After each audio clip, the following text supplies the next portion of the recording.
Hello, everybody. Welcome back to Take a Step Back. Obviously, I'm doing this at a different time of day than my traditional, like 2, 3 o'clock in the morning. Hi. Had my shower. I'm dressed decently. Life is good. All right.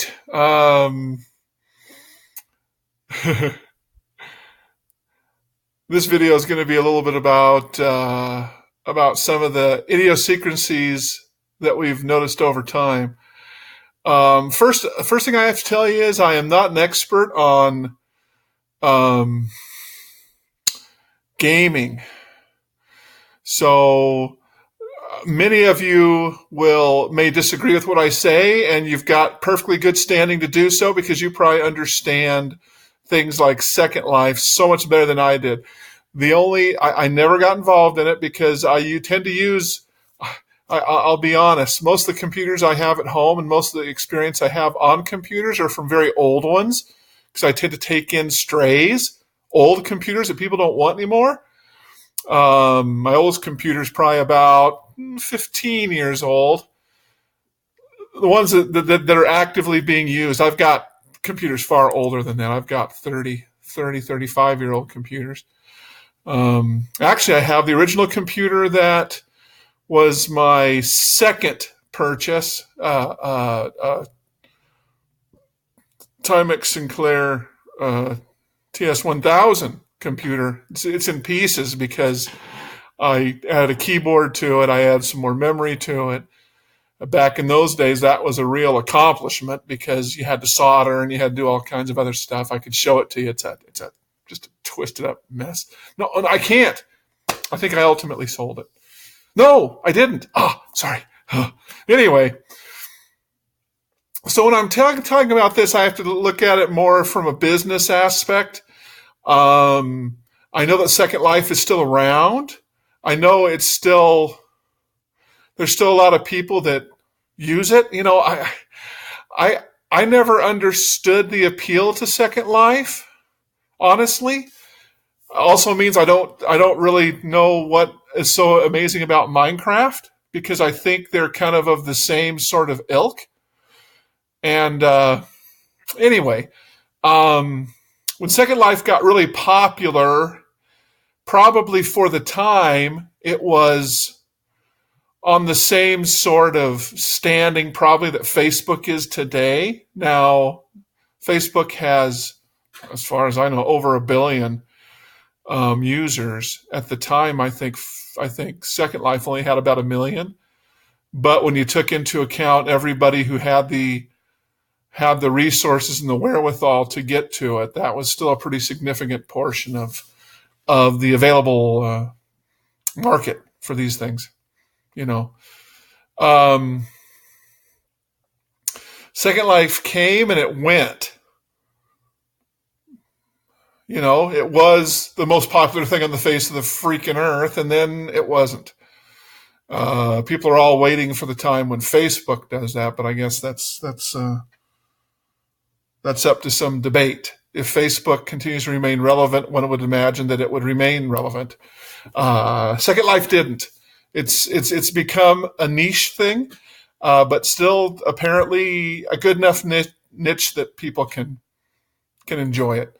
At the time when Second Life was really big, companies would devote lots of marketing to it. It was interesting. Like I said, I'm no expert on any of this stuff. I'm not a gamer, so I don't know how much it's really like Minecraft. But it's kind of that immersive kind of alternate universe sort of thing. You built stuff in Second Life. You had your home or your community that you would build up. You might build next door to a neighbor. You'd buy and sell things that you fashioned. And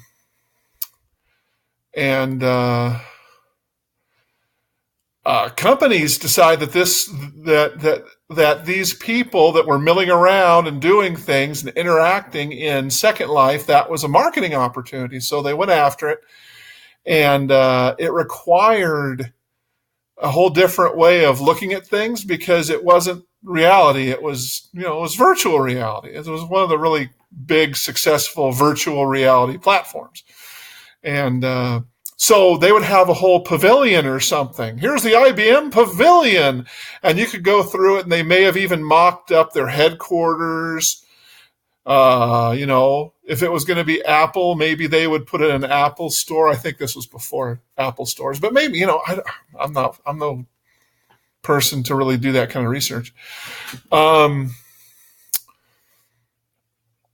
you would try to find ways to entice people to your place, hopefully to do marketing. I don't know if very much direct sales can be attributed to Second Life from these companies' efforts. Almost every company had a Second Life presence.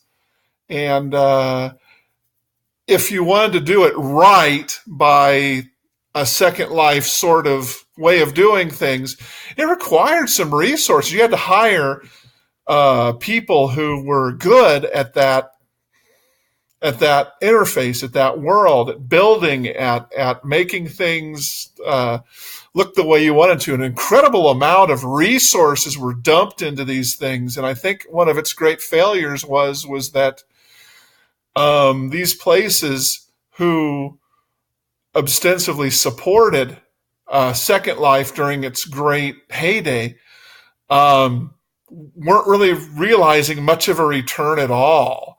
It was a market that really didn't produce much, I guess. And it was a real cautionary tale. And everybody knows now that when you deal with the internet, by and large, the people who do the marketing for it are going to do their own sort of marketing. They're not going to try to shoehorn themselves into some other thing. It's kind of the Second Life effect that you're not going to do that. So for things like Facebook, which is somewhere between, like, say, Amazon, for instance, which is just a pure marketer, for Pete's sakes, that's what they do. Their interface on the internet, their online thing, their online persona is really the only persona that they have. Only recently have they even given thought to having any physicality at all. And so you have that, a marketer. We have plenty of hybrids. Most of the department stores, they have become hybrids. Walmart's a good example. Anyway, so you're trying to do this alternative marketing, and I think that's what Facebook's trying to bring back. But I think a lot of retailers, especially a lot of established ones, got so burned by Second Life that they don't do that. They'll go, no, we're going to go our own way. As long as people can find our stuff and we can market to them the way that we feel comfortable doing,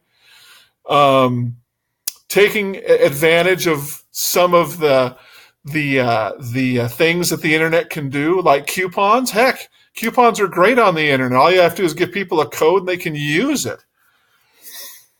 That's something that they're accustomed to, that they don't have to make much of a change at all to just make it work on the internet too. That whole motif of how you market people and how you sell to people, it's really become far more traditional. More radical things have been tried in the past and they failed. And so people are kind of skittish to try again. So good luck to Facebook. We'll see how it goes. I don't know if you can turn a social network into money. Particularly, it's always been a problem. Twitter is the same way. Everybody's wondering how on earth you're going to monetize. I've been wondering that since it rolled out, since it got big, how they were going to monetize it. Still wondering how they're going to monetize it. Anyway, so good luck to these places. It's hard because Second Life came before you and showed the way that you can waste a whole lot of money trying to get people to buy something when they really weren't in the idea to buy in the first place.